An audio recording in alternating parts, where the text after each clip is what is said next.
Ladies and gentlemen, our next panel discussion is none other than the men who broke the sound barrier. And as they come up, while David introduces them, I'd like to go ahead and roll the video, please, just for those of you that haven't seen it.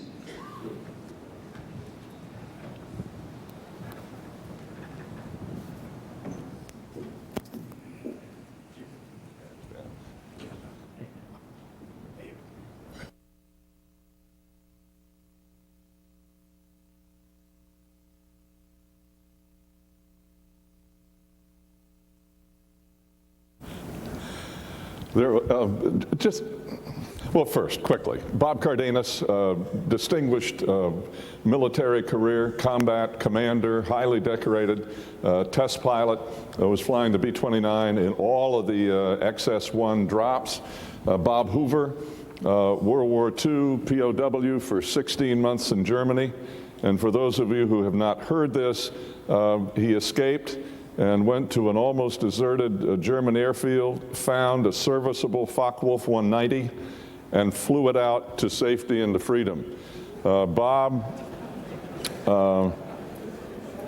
has, as you all know, a distinguished career, one of the great aerobatic pilots, one of the great test pilots, flown over 300 airplanes. He was flying chase that day. He took the famous picture that you've all seen of the Bell XS-1 with the diamonds out behind it. He was flying chase that day.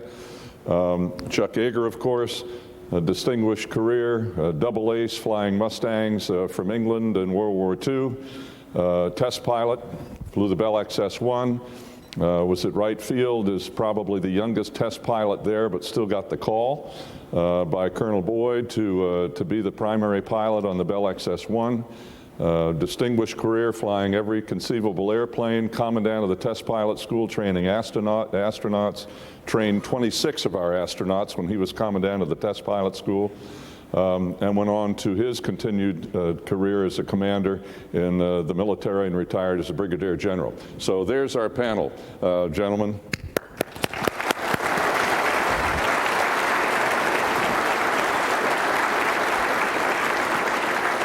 I was going to hold this till later, but after we saw the Bell XS-1 come down and do a roll, that looked like a powered flight. Was that a powered flight? No, it was my first glide flight. First glide flight. And yes, what sir. was the profile, according to Colonel Boyd, that he wanted you to fly on that flight?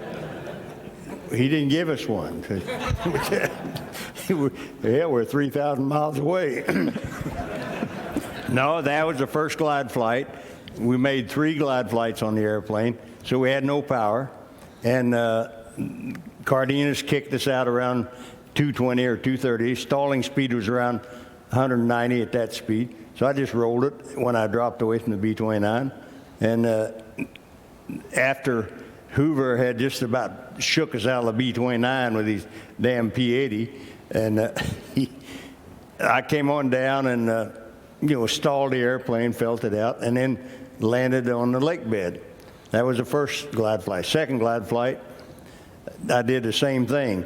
After Hoover about shook me out of the airplane again, he just had a habit of buzzing the B-29 right under the X-1, pulling up in front of it, and then Cardenas would cuss, and I would cuss.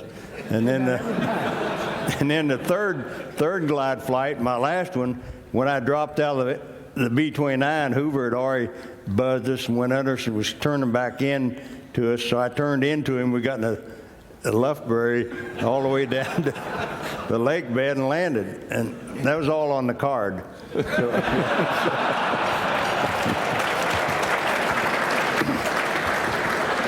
now, you want to go back a little bit about how did let's go back for those, because everybody's so young here. Let's go back. Bell gets the contract, right, to build an airplane. Why? Why? We, like when Bob and I were flying combat in Europe, we ran into compressibility in 43, 44, and 45, obviously, in the Mustang and the Spit and other airplanes. And we knew that a problem existed because of the effects of the speed of sound and buffeting, and consequently the Air Force did too. So the engineering division at Wright Field and Ezra Cochran, Major, and other engineers said, why don't we build an airplane that'll fly in the region of the speed of sound and see if we can't find out what the problems are because of the effects of the speed of sound and solve them. And they went to Bell. Bell said, you know, looking at technology that was available to them, said we can probably build an airplane for a certain amount of money. And the unknowns were many. And the Air Force then gave a contract to Bell to build the XS-1, X Research S Supersonic 1, first contract for a research airplane. And basically, Bell used technology like the fuselage was shaped like a 50 caliber bullet, because bullets go faster in sound, obviously. They built the wings. The first airplane they built, 6062, had an 8% wing thickness to chord ratio and a 6% tail. Now, they stressed the airplane to pull 18 Gs, positive or negative. That's more than the pilot could take. Then, since it would be rocket propelled with liquid oxygen and water alcohol, they decided to drop it from the B-29 to save the fuel it would take to get up there. And besides, the gear was not structurally capable of taking off with a full load of fuel, which is 300 gallons of liquid oxygen and 300 gallons of alcohol. And that's what Bell came out with the X-1. Now, what do we power the airplane with? We have no hydraulic system, electrical systems other than a battery to run the radio and the internal recorders and telemetry system. So they ended up building the airplane with 5,000 pounds of nitrogen gas pressure manifolded in the X-1. Now, they ran that source of 5,000 pounds into the cockpit through a first stage dome regulator that the pilot controlled, reducing it to 1,500 pounds. That was used to lower and raise the gear and to run the flaps down. Then we split that to 2 more dome regulators in the cockpit to reduce it down to roughly 380 pounds, which was used to pressurize a liquid oxygen tank for 1 dome regulator, the fuel tank with the other dome regulator. Now that forced the fuel back to the rocket motor and ran propellant valves that let you run the rocket motor. And you had four motors, right? 4 chambers. It was an XLR-11 engine. Each chamber put out 1,500 pounds of thrust. You had 4 switches on the instrument panel, and you could burn 1, 2, 3, or 4, or any combination 2. If you ran one, you had 10 minutes of power, 2, 5, and all 4, 2.5 minutes at full power, 6,000 pounds total. Now, you know, being a rocket, if you're sitting at 35,000 feet, you're getting 6,000 pounds of thrust out of it. Jets don't operate that way. The airplane, I have to explain, when the Air Force gave the contract to Bell, NACA had the responsibility for research flying. Military pilots were never allowed to do research flying. We did stability and control, you know, performance and verification of performance of an airplane that the company put out. We had a test pilot school. It was formed in 1944, and consequently, when the Air Force finished the contract with Bell, Bell built the airplane. The first airplane rolled out. Civilian test pilots flew the airplane. NACA had the responsibility for research, and consequently, they guarded this responsibility very jealously. And they were in charge of the whole X-1 program, and they had Jack Willems was a Bell test pilot that flew the airplane the first 10 glide flights in Florida, creamed it 2 or 3 times because he had a little trouble overshooting. And consequently, he killed himself in the Cleveland Air Races in a P-39, and Slick Goodland took the airplane over. Now, we watched this, like Hoover and I came into right field in the summer of '45. I was a maintenance officer in the fighter test section, and we didn't test airplanes. And Bob came in about September '45, and, you know, we didn't do a hell of a lot other than running functional test flights on airplanes. We'd jump the test pilots and wax their fanny, and we weren't very popular. And Bob was one of the best fighter pilots I think I've run into, and I was quite surprised that he was only a lieutenant. Let me go back just a little bit about since you brought it. A couple of things keep popping into my question. Bob, when Chuck talked about the fact it was important to drop the Bell XS-1 from the B-29, How complicated a job was it? How difficult was it to modify the B-29 to do this? And how tricky, if it was, to fly and to take off in the B-29 with the Bell X-1 underneath it? Well, they modified the B-29, and my job, I picked up the B-29 at the depot, and my orders were to go up to Bell, load it in, carry it out, but also stop by Wright Pat, pick up the rest of the crew. Now, Boyd had already talked to Chuck, already talked to Jack. He'd picked the whole crew. I was the last guy. This is Colonel Al Boyd, who was the chief of flight test at Wright Field. Flight test division. So he called me in, and so he handed me this one piece of paper, and he said, "You realize the Air Force is on the spot. This is a research project. The first time the Air Force has been given the job of research. So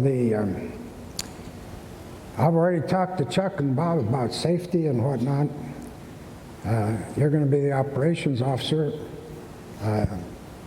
The project is to be brief, progressive, and brief. Safety of flight is paramount, but is not to impede success." Can you imagine a bomber pilot telling a fighter pilot that safety is a primary factor? But Jesus Christ. Well, I'd flown fighters also, but I was chief of bomber test. That's why they gave me the B-29. And I followed orders. I picked up the Bell 6th July, I believe it was, and Chuck went through 14 October, July, August, September, October. That was progressive and it was brief. Okay, Bob, when there were about 125 pilots, right, test pilots at Wright Field, and Colonel Boyd, I understand, anybody who wanted to go for this was able to be considered, and he picked Chuck as number one and you as backup. How difficult was that for you at the time, and how difficult it's been since then, that you were backup and he would never essentially let you fly the airplane? Well, David, the way it really occurred is that I had been selected first by Bill Council, who's the head of flight test before Boyd came on board. And Boyd came on board, and he said, I had buzzed Springfield Airport for Pete Everest. He had told him that he was flying jets, and he wasn't. And he said, if you have any fuel left over, how about buzzing Springfield? Which I did. Costliest flight I ever had. 3 months later, he called me into his office, and he said, I know two things about you, young man. He said, I want you to tell me, did you buzz the Springfield Airport on such and such a date? I said, yes, sir, I certainly did. He said, well, the two things I know about you is that you're honest, but you're irresponsible. And he said, I'm going to keep you on the program, and I'm going to choose somebody else. And I said, yes, sir. And I was downhearted and just heartbroken because the other people that were in the pyramid to get the project were people that both Chuck and I did not have a lot of respect for as far as their flying ability was concerned. And a couple of weeks later, he called me in, and I was standing there at attention, and he said, I've figured out who I'm going to have the primary pilot. And he said, do you know Chuck Yeager? And I couldn't help but get a smile on my face. I felt Chuck was the greatest aviator I'd ever gone up against. And when he told me that, I could hardly contain myself. I was just so tickled to death. He and I were pals, and it was just a delightful relief for me to get to work with Bob and Chuck and the rest of our crew. Here are three members of the team. The other three were Jack Ridley, Lieutenant Colonel Engineer, Dick Frost, and Jack Russell. All right, Jack Russell was what, a Jack test pilot Russell was engineer? a crew chief on the X-1 from the time he worked for Bell Aircraft Company. Dick Frost was an ex-P-39 test pilot for Bell Aircraft who had been burned. Was a very good, he knew the X-1 intimately. And so he had also been monitoring the test program when Slick Goodland was assigned as a test pilot on the X-1 flew 20 powered flight. Now, the question I'm sure in a lot of people's mind, why did the Air Force take over the X-1? Now, when they finished phase 1, 20 powered flights and 0.8 Mach, hell, we've been fighting the war at 0.8, and consequently, the next phase called to take it out to supersonic speeds are 1.1, and Slick Goodland wanted a $150,000 bonus to do it. And that's when the Air Force, who owned the airplane, and NACA, who was doing the instrumentation and sort of monitoring and co-supervising the program with Bell, the Air Force bowed us back and said, we haven't got that kind of money in the program. That's when Colonel Boyd talked the Air Force into taking the X-1 and assigning it to the Flight Test Division. And as Bob said, we were picked as, I ended up as primary because of my maintenance background probably, and Bob was my backup pilot. And then we were sent out to Muroc. Now, NACA, who had had responsibility for all research flying, and military had never been in it, as I mentioned, guarded their position very jealously, and to a point of where there was a little bit of animosity between them and us on the X-1 team from the military, and it at times got a little bit terse. And Ridley was a guy who was a brain. He had a master's degree out of Caltech and under Dr. von Karman, and Jack Ridley was a brilliant engineer, as well as a very good pilot. He and Bob and I were classmates in a test pilot school in 1946. Now, that's when we got out there, the military did not have instrumentation for research flying. We had to bring NACA in.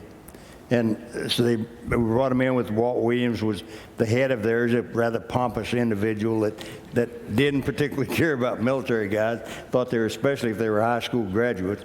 And they, and that's the way we ended up out there. And as Bob was the B-29 driver, and Hoover and I, the way I remember it and saw it, Ridley and I made the decision as to what I was going to do with the airplane, because he was a brilliant engineer. And when Jack opened his mouth, Walt Williams and the NACA guys shut up and listened. And that's the way we started the program. Okay, the 6 of you, yeah, Bob.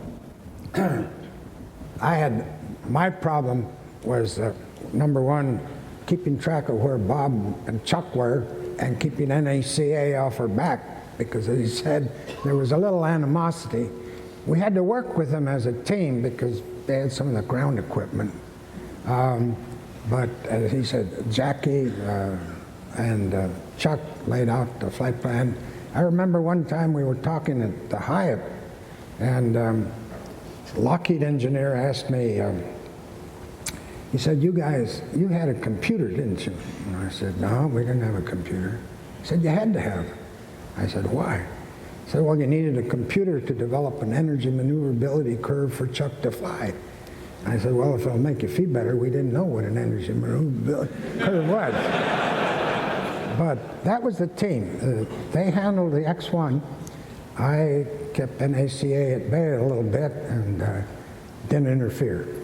All right, you had the three glide flights, and then you start powered flights. You start working up to it. Where did Ridley fit into this? How significant was Ridley in this process of figuring out? Every pre-flight meeting that Jack and I had with NACA to try to pick their brain, because they, had some data, wind tunnel data, out to about 0.9 Mach. We didn't. And consequently, we'd sit down and talk to NACA. Now, NACA's objective in this X-1 program was meticulously, slowly advancing the speed on the airplane. Hell, we'd still been out there flying it if we'd listened to them. And our job, as General Boyd sent us out to do, was get the airplane above Mach 1 as soon as you can.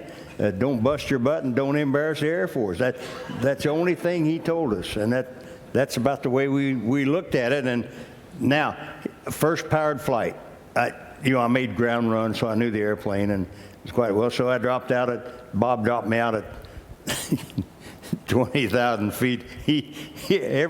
Every time I flew the X-1, it was about 40 some times, Bob would count 10, 9, 8, 7, 6. He would always miss 4 or 3. So I really, in fact, I was on the cover of Time magazine. It says 10, 9, 8, 7, 6, 5, 3, 2, 1. Printed. It was real good. I was doing that to catch his attention. And then, consequently, I dropped out, and at 240 indicated, which was a stalling speed of the airplane.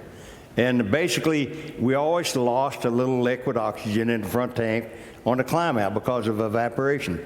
So I'd drop with an aft CG, and even 240 would give me in a partial stall, and I'd have trouble getting the nose down to pick up some speed. And then I already had the domes loaded, everything ready to fire.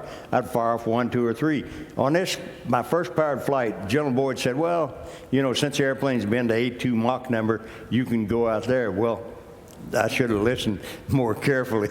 And so point 82 was the point that day? Yeah, that was my first powered flight. And I remember dropping out, firing off one chamber, and I wanted to check out the motor at altitude. I fired off one chamber, and then a second chamber, one chamber off, third chamber, one chamber off, second chamber off, and ran across the bay. And then at the fourth one, I pulled up and did a roll. Well, when I got the negative G in the roll, a lock scavitated, and my motor flamed out. When it rolled out and got positive, it fired again. I wasn't doing anything. So I enjoyed flying the airplane. It was real smooth. So I got, after about half of the fuel was gone, I turned the motor off that I had on and rolled over and went down across Edwards, or Muir Air Base. And they had some dignitaries out there. And I just wanted to show them that, this was not NACA, and this is not civilian, this is military. You were 24 years old, right? Yeah, I should have. I went down the runway, no motor on, I was cutting about 500 miles an hour because the airplane's heavy and very clean. And as I came to the end of the runway and pulled it up, I fired all 4 chambers. I couldn't go 0 G, so I ended up having to do a roll to keep, about a half a G positive. And the thing got, and that first thing I was looking at is a 0.85 Mach on the Mach meter, and it was really smoking. And I finally raked it off and jettisoned the fuel and came down and landed. And really, he was a wonderful flight test engineer. He wrote the pilot's report for me and sent it back to right field.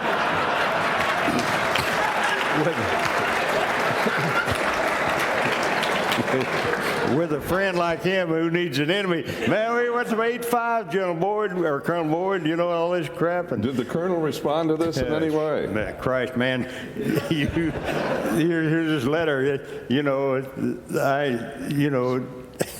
you will reply by endorsement as to why you exceeded 8.2 Mach number. And I said, Ridley, you SOB, you wrote the flight, you answered. He said, no, I didn't fly it, you answered. So, anyway, he wasn't too hot about it.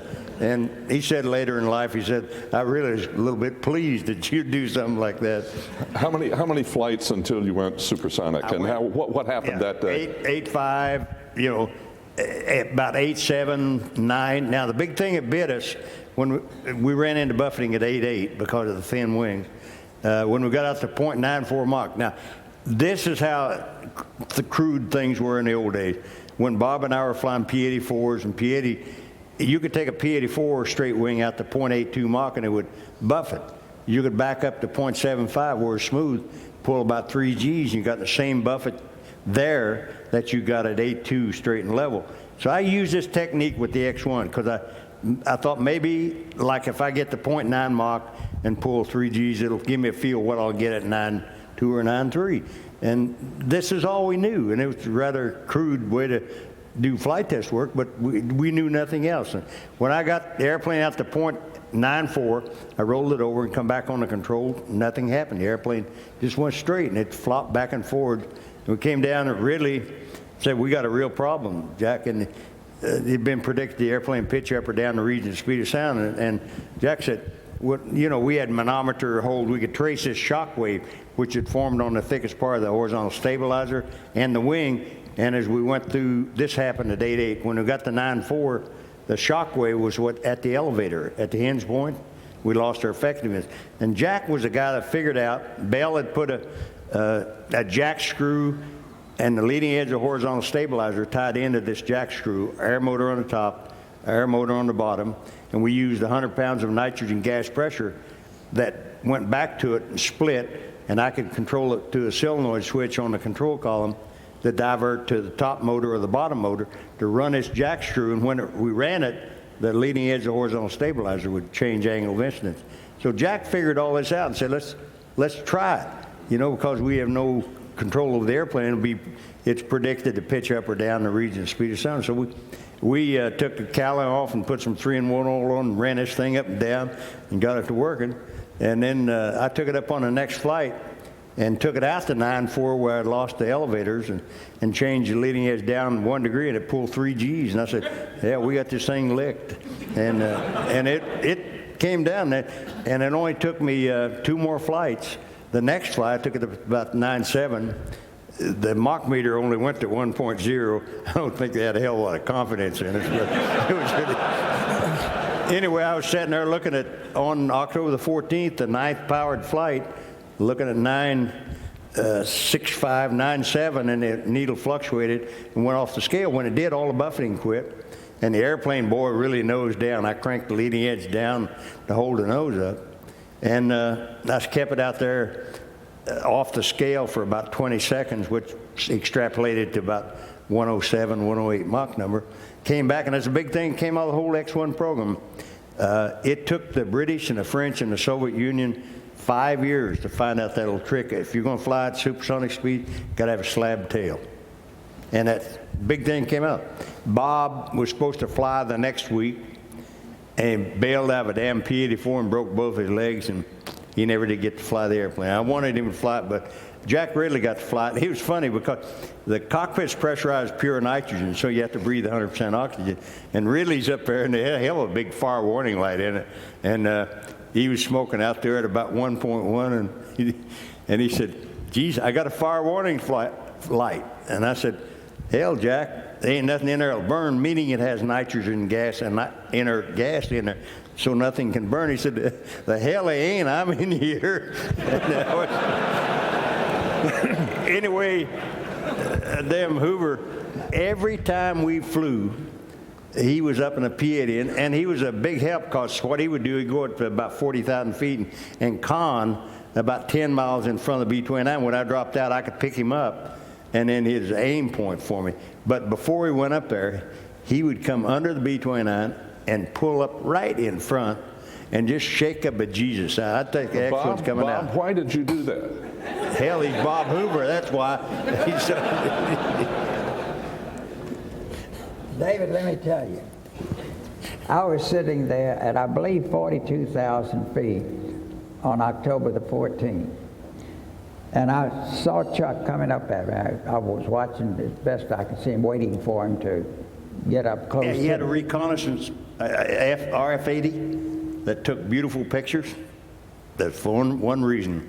And I'll tell you why. He came by me, and I was watching him approach me.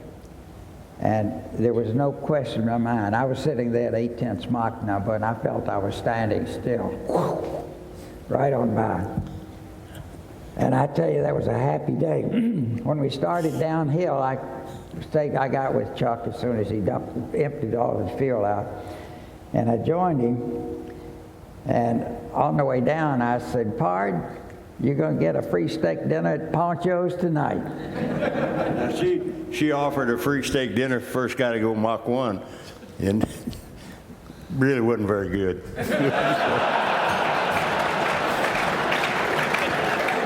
David, it was really interesting.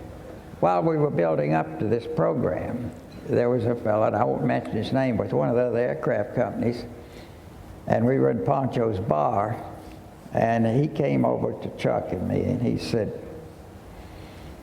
you guys don't stand a chance. I'm going to get there before you. Gene Mays? Yeah. Douglas. He said, it was Douglas test pilot. And I said, well, Mr. Mays, I said, I don't really think 10,000 hours of steerman time is going to help you very much. You know?